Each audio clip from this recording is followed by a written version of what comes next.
Muy apreciados, es un placer estar con ustedes nuevamente en su programa Diálogo Bíblico. En esta oportunidad me está acompañando gratamente nuestro pastor Juan Millanao Orrego. Bienvenido, pastor. Muchas gracias, Raúl. Hemos tenido alguna dificultad con nuestro amigo, pero ya estará de vuelta con nosotros. Juan, ¿qué te ha parecido hasta aquí el estudio de Génesis, este libro tan maravilloso de la Biblia? Bueno, Raúl, no es solamente lo que hemos estudiado, 2 o 3 lecciones hasta aquí, sino lo que uno prevé que viene. Génesis es un libro fundacional, es el comienzo de todo, es al cual todos los demás libros de la Biblia mencionan de una u otra manera, porque los temas del Génesis se repiten en casi todos los libros de la Biblia y finalmente en Apocalipsis todo se encuentra y termina. Cuando Jesús estuvo en esta tierra desarrollando su ministerio, le interrogaron, bueno, ¿es lícito dar carta de divorcio a una mujer?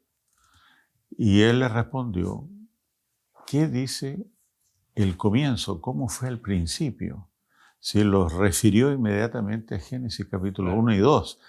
Así que esa es la importancia que tiene el libro de Génesis. No solamente es fundacional. Y no estoy hablando de que hay formulaciones teológicas y que en medio de toda esa formulación, esa estructura teológica vamos a descubrir a Dios, sino que Dios es un carácter, una personalidad que siente, que se duele, incluso que se arrepiente, dice Génesis 6. Así que somos invitados a conocer un Dios personal, un Dios que está muy cerca nuestro, y eso es lo que aparece en el libro de Génesis.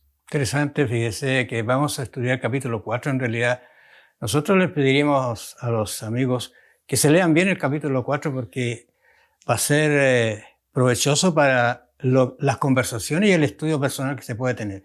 Vamos a hablar en realidad de los 2 hermanos. Vamos a hablar del gran pecado de Caín y luego vamos a hablar de los 2 linajes, que es el centro y de todo lo que vamos a conversar. Así que yo voy a comenzar leyendo el capítulo 4, versículo 1, para conversar acerca de que lo que nos compete en esta oportunidad, que es de Caín. Dice capítulo 4:1, conoció Adán a su mujer, la cual concibió y dio a luz a Caín, y dijo, por voluntad de Jehová he adquirido varón. ¿Qué te parece a ti la expresión esta? Porque aquí a mí me gusta mucho que diga por voluntad de Jehová y lo otro que tenga un hijo. Sí, y esto se entiende mejor con el verso 2 que dice, después dio a luz a su hermano.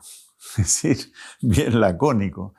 La primera parte, como tú enfatizas, es la voluntad de Dios, un varón, ¿no? Es decir, que hay una tremenda expectativa de parte de Eva, que ve en este hijo que le ha nacido como la promesa del Mesías que había de venir, ¿no? Que está en Génesis 3:15, claro. Pero del segundo se dice que dio a luz a otra persona, hermano. No se habla. Aquí en nuestra versión en castellano sí aparece el nombre de él, pero en el original no aparece tan claro eso, ¿no? De manera que aquí hay preeminencia de Caín, que evidentemente nació primero, por sobre Abel. Pero luego, en la historia, en el relato bíblico, vamos a ver que es Abel el anunciado, el recomendado, y vemos en la práctica hoy que nadie le pone a su hijo Caín, a menos que quiera vengarse de él, ¿no es cierto? Claro. Pero todos he conocido muchos Abel, incluso está el apellido Abel en inglés, ¿ya? Pero Caín yo no he conocido a nadie. Interesante lo que tú dices, pero fíjate que me han hecho algunas preguntas. ¿Y por qué no se dice en la Biblia tal cosa, o este hecho, o esta ciudad? Entonces uno se encuentra que la Biblia está direccionada al plan de la salvación, sí, a mostrarnos cómo es el camino. Salimos, pero ¿cómo podemos entrar? Es largo para nosotros ese caminar, pero resulta que para Dios es corto. Es un momento, un estado, una situación, y Él espera el momento del reencuentro. Y aquí está, como tú decías bien, Eva ya esperando ese encuentro. Sí. Aquí venía Caín. Desastroso lo que va a aparecer después. Pero concentrémonos acá en este aspecto del nacimiento de Caín. Y yo pienso lo que significó, no sé, para ti y para mí, el nacimiento del primer hijo, el primogénito, el que podía esperar algo, uno así. Dios me dio esto. ¿Cómo habrá sido para Caín, para Abel, no, para Adán y Eva, ¿no es cierto? Tiene que haber sido algo hermoso. Claro. Porque es un encuentro maravilloso de una vida que Dios entrega. Exactamente. Ahora, sí, no tenemos sino un relato bastante escueto aquí con respecto al nacimiento, y de pronto ya están adultos, porque tú ves que nacen Caín y Abel, e inmediatamente se dice que Abel fue pastor de ovejas y Caín fue labrador de la tierra. O sea, ya lo vemos trabajando, produciendo, ¿no? Y bien apropiado estas labores con los nombres que llevaban, porque Abel se dedica a mantener los animalitos que recibió, y en cambio Caín produce de la tierra, ¿ya? Entonces hay un matiz allí. Pero es interesante, como digamos tú lo has insinuado ya, que por nosotros discurrir cuál fue el motivo de que la ofrenda de Caín no fuera acepta y sí acepta la de Abel, perdemos de vista que el autor de Génesis no aclara esto, pero sí aclara la reacción de Caín frente a la no aceptación. Y ese es un punto que me parece que hay que destacar acá. Fíjate que pensando en eso, quizás en la Biblia va a encontrar más adelante que hay por lo menos dos tipos de ofrendas que Dios le agrada. Una es la del sacrificio de un cordero, que es, ¿no es cierto?, por la salvación, pero la otra es de gracias, de gratitud, que es los frutos de la tierra. Incluso se menciona en el listado de las ofrendas que las primeras ofrendas, las primicias deberían llevarse, ¿no es cierto?, al templo. Así que no está mal la ofrenda al parecer, no es problema. Ahora no sé, algún comentarista por allí escuchaba, decía o leía que quizás Caín no trajo de lo mejor del fruto, a lo mejor trajo lo que él creyó que era bueno, no lo mejor. En cambio, si tú vas a ver más adelante, lo vamos a conversar, Caín escogió, pareciera, el animalito que correspondía a la ofrenda. Abel, dices tú, ¿no? Entonces aquí había un problema de ofrenda. Pero estos dos hermanos, de alguna manera, nos están enseñando que han venido al mundo, pero que ya tienen un lineamiento. Uno, y eso no determina, en realidad ese lineamiento no determina lo que iba a suceder con ellos después. Por ejemplo, Caín ya es agricultor, voy a decir así. Abel es ganadero. ¿Por qué le pusieron el nombre? Son cosas que de alguna manera van denotando que el mundo se está dividiendo en dos partes, y dos partes que, según lo vamos a ver en el estudio más adelante, ya trazan una idea de lo que el pecado trajo como consecuencia a ello. Vamos a hacer una pausa musical, amables oyentes, y estamos con ustedes.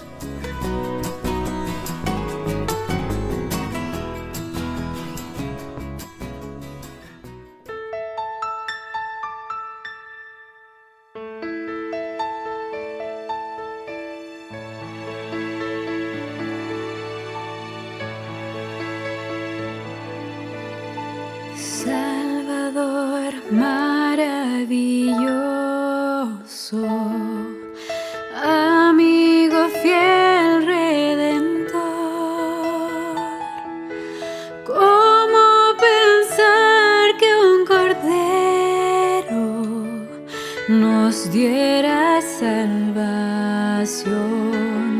Oh, tú nos diste la salvación.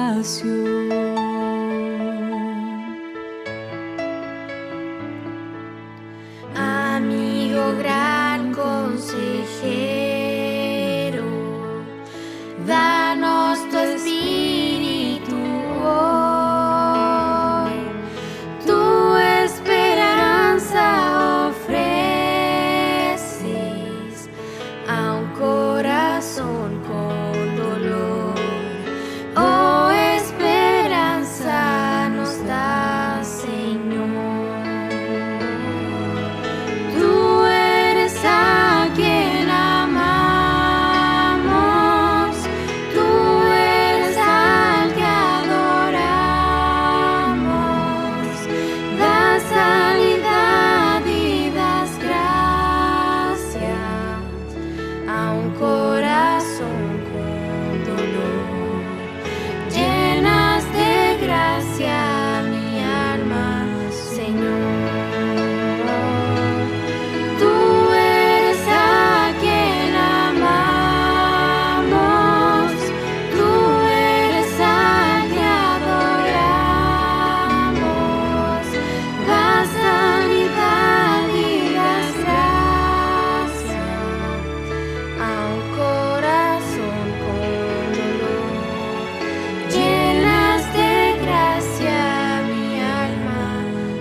Todopoderoso.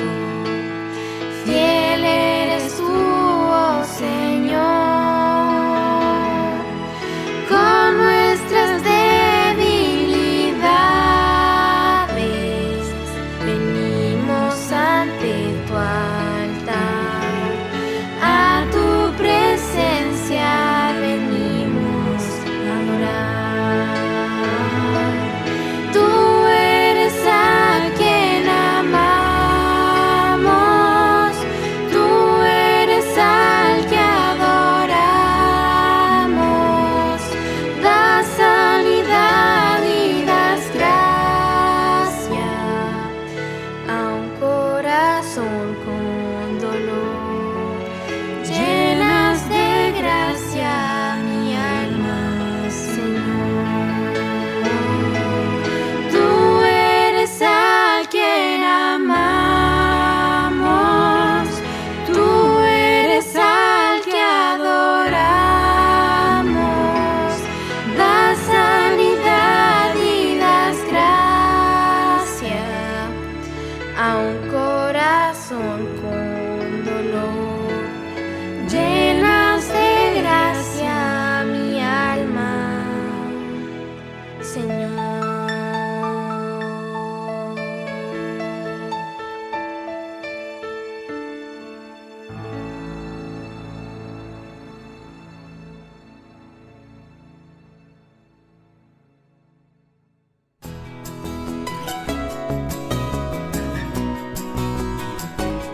Ya estamos de vuelta después de esta pausa musical.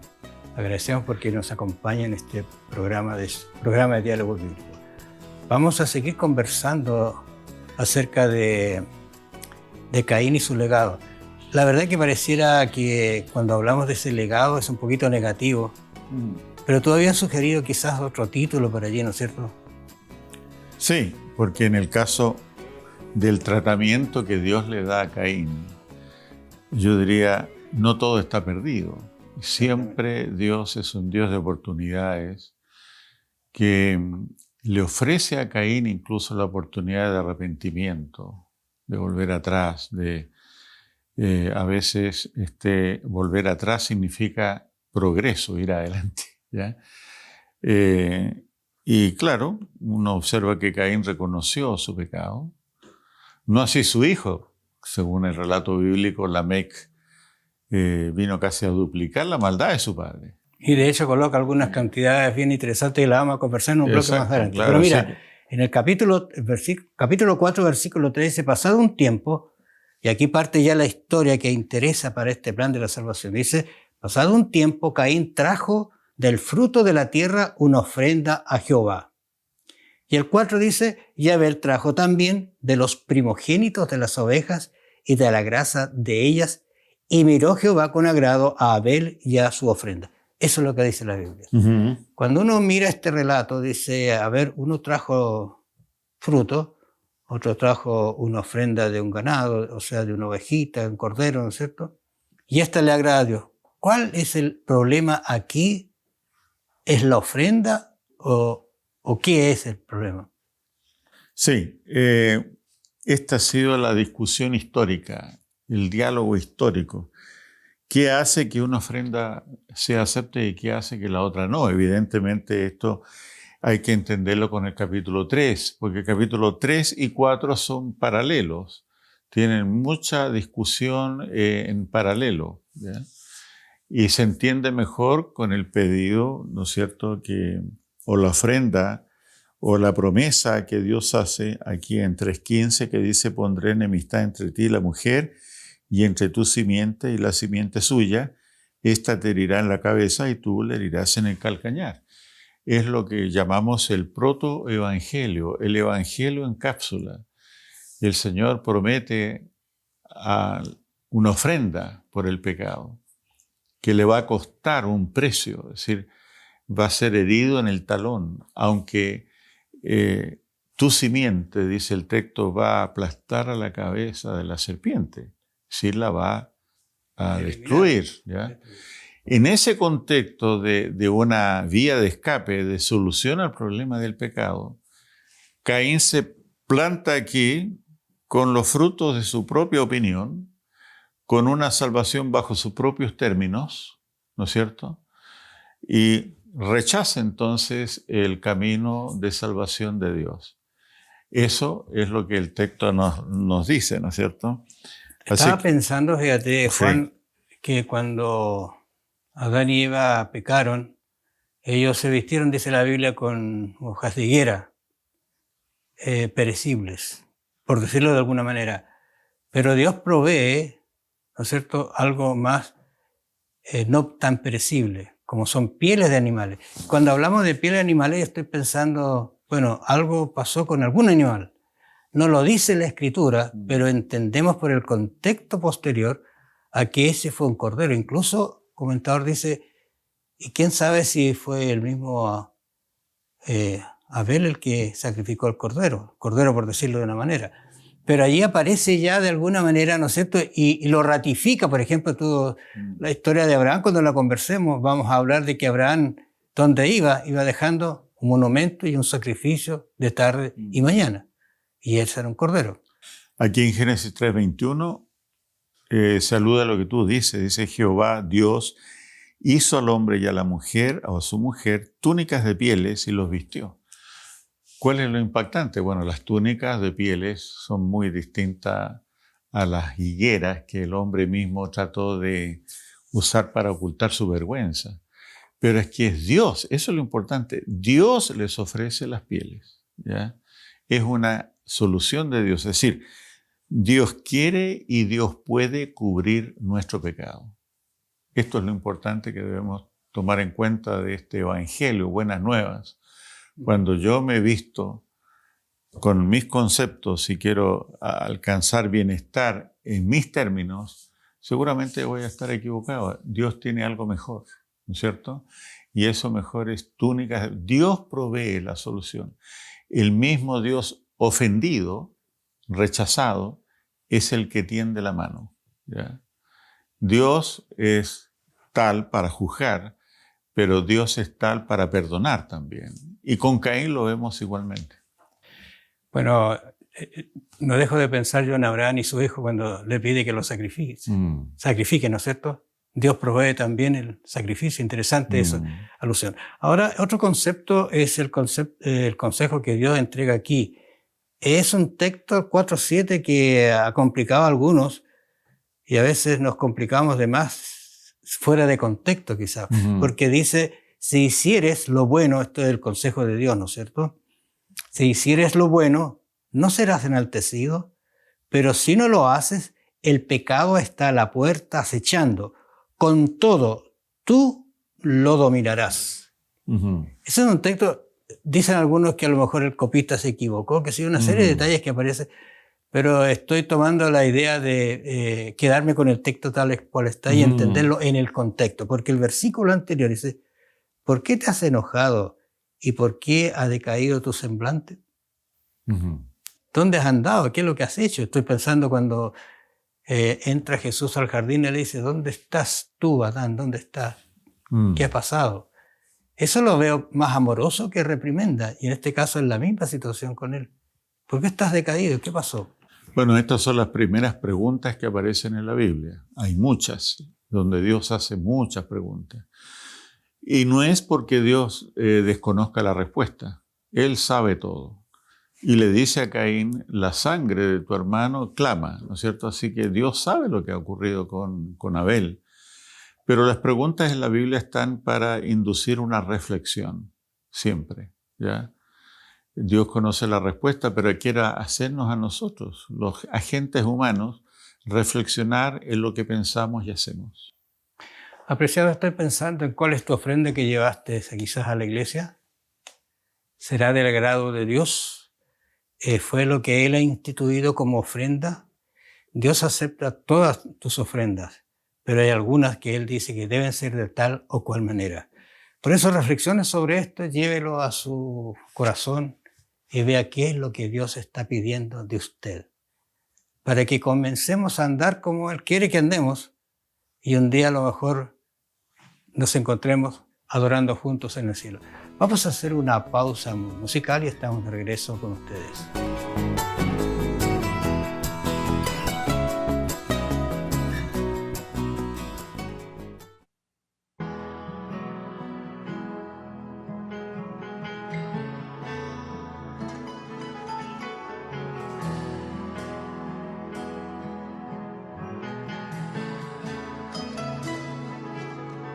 Se sienta a mi lado, un abrazo me da y me dice papi, le contesto que es. Con su almohadita se recuesta a mí y me dice papi, yo quiero ser como tú.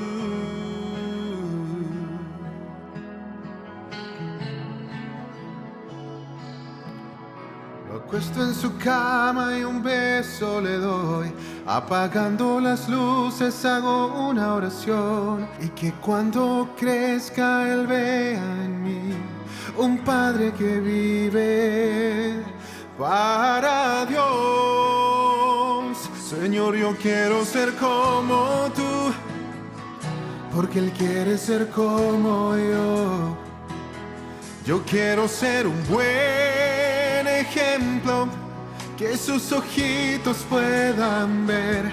Señor, ayúdame a enseñarle que pueda entender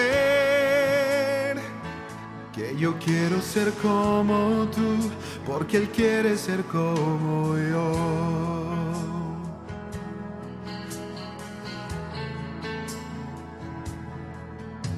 Admito que tengo mucho que aprender.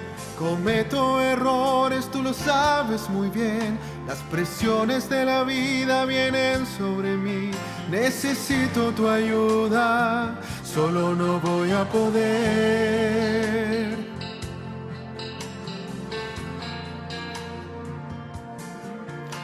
Me quiero esforzar y aprender más de ti, ser paciente y tierno, lleno de amor, porque él aprende de lo que ve, que tu imagen, Señor, es lo que vea en mí. Señor, yo quiero ser como tú, porque él quiere ser como yo.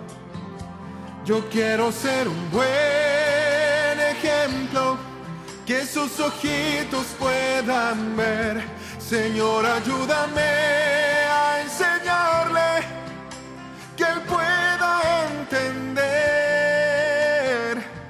que yo quiero ser como tú, porque él quiere ser como yo.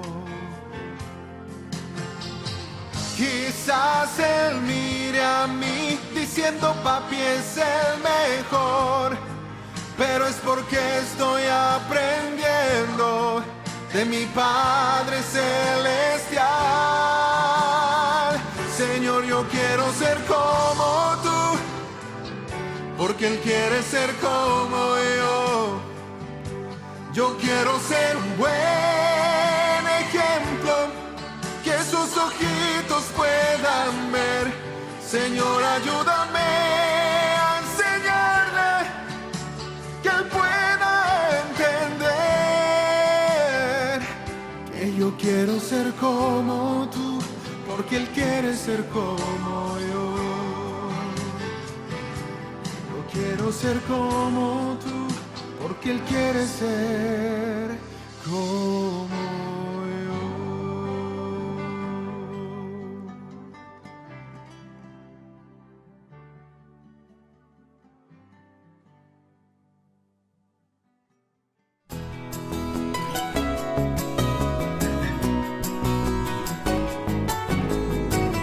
Bueno, hemos vuelto ya después de esta pausa musical. Agradecemos su compañía, su programa Diálogo Bíblico. Nos queda una última parte que conversar. El autor nos dice el castigo de Dios. Estoy pensando en esto cuando Dios castiga. ¿Castiga realmente? Quizá voy a leer algún texto acá para que entremos en esa conversación, porque me interesa que para mí quede claro y también para nuestros auditores. Dice acá: ¿dónde está Abel tu hermano? Y él respondió: no sé. ¿Soy yo acaso guarda de mi hermano? El texto no tiene expresión, tiene lectura. Pero yo lo veo una respuesta un poquito atrevida hasta grosera a Dios, porque ¿qué me vienes a preguntar? Soy yo caso a guarda de mi hermano sabiendo lo que había hecho. ¿Te parece que aquí hay una situación bastante negativa? Pero luego el texto dice, y Jesús sigue, o sea, Dios sigue con la conversación. Dice, ¿qué has hecho? Porque el texto dice, ¿qué has hecho? La voz de la sangre de tu hermano Abel clama a mí. O sea, lo descubre, no confiesa su falta. ¿Qué te parece esa actitud y la actitud de Dios frente a esta situación? Tú decías, conversábamos fuera de cámara, así que hablar de un crimen es pasarlo así, pero es terrible, porque más aún es un hermano carnal. ¿Te parece? Sí. Es interesante que en esta historia de los dos altares, si nosotros hubiéramos puesto solamente nuestros sentidos allí, hubiéramos visto a dos hermanos adorando frente a un altar.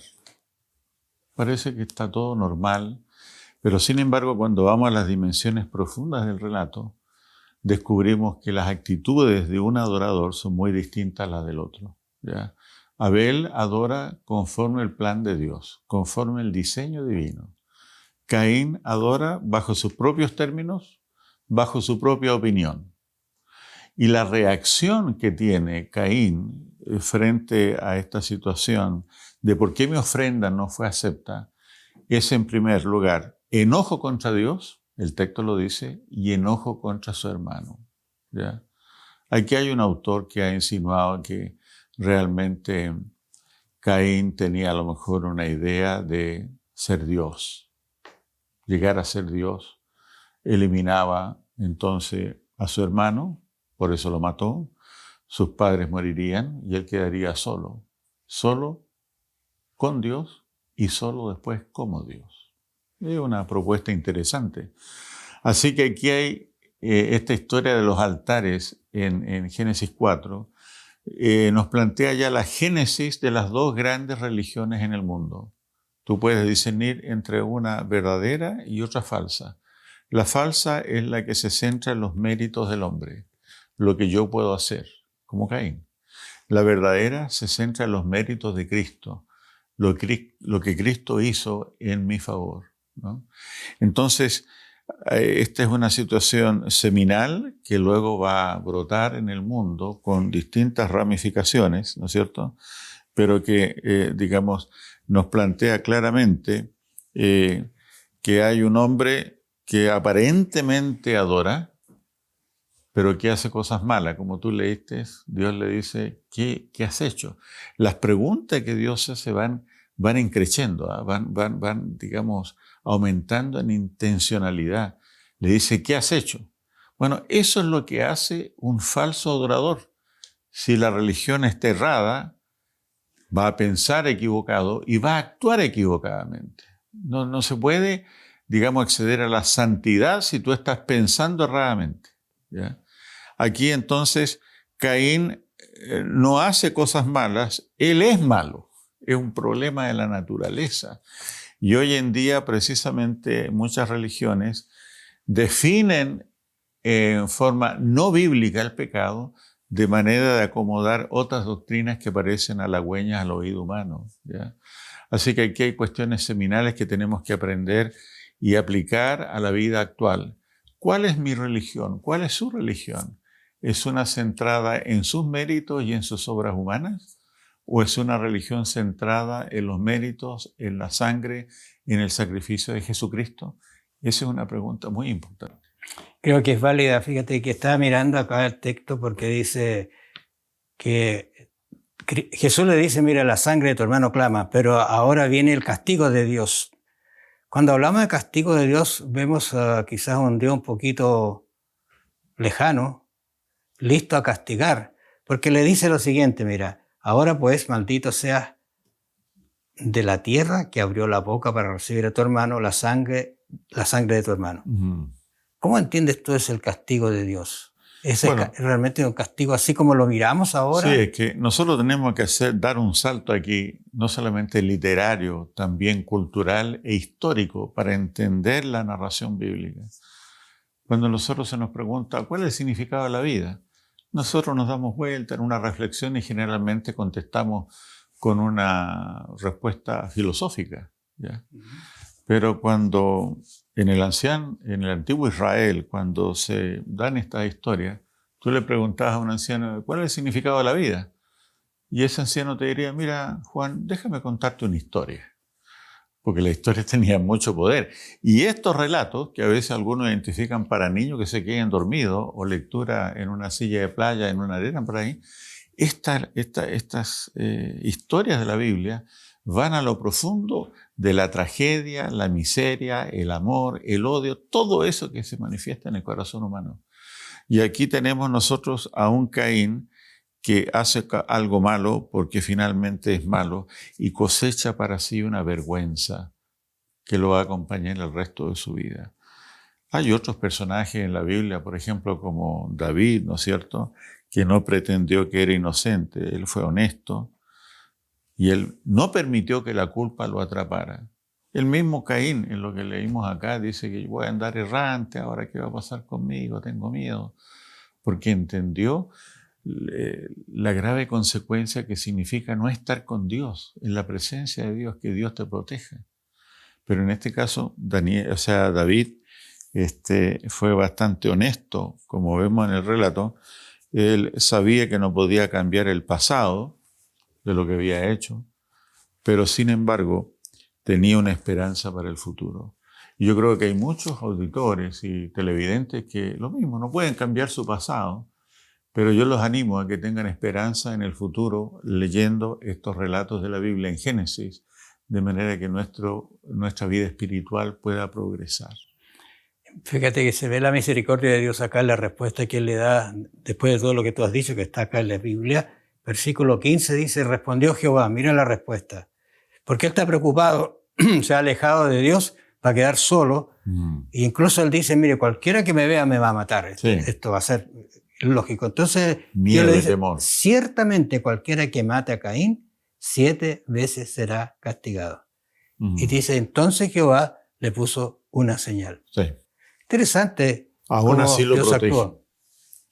Lo protege de aquí en adelante, ¿no es cierto? Sí.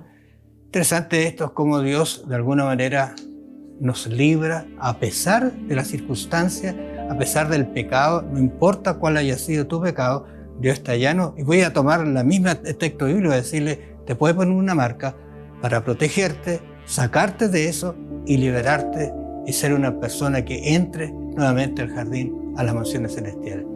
Muchas gracias por su sintonía, que el Señor los bendiga, nos encontramos la próxima semana.